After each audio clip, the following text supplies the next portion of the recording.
Hi everyone! Today, pag-uusapan natin ang news literacy at kung paano malalaman whether totoo ba, reliable ba source mo o hindi.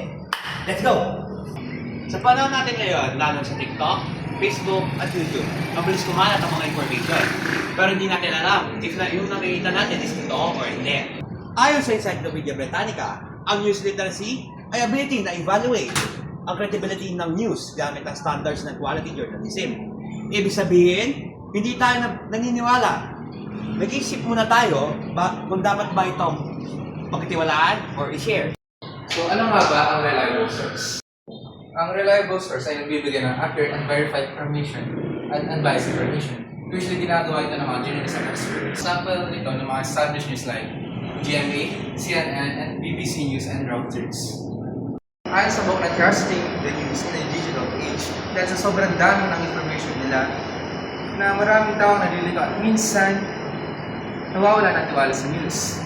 Kaya importante ang critical thinking para ma-distinguish ang real news at fake news.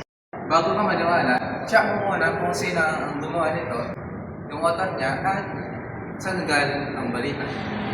Reliable sources naman, madalas may misinformation or fake news. Trend flags at clickbait headlines. Puro opinion, walang facts. Walang malinaw na source. Suspicious links. May research din tungkol sa hostile media phenomenon. Nagsasabing minsan, iniisip ng tao na bias ang news kapag hindi tutugma sa belief nila dahil dito mas mabilis kumalat ang fake news kapag emotional ang reaction kaysa sa logical. News literate ay pagiging responsable at mapanuri. Hindi lahat na nakita sa online ay totoo.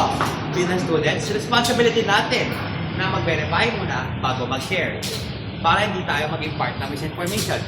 Be smart, be responsible, think before you think and share.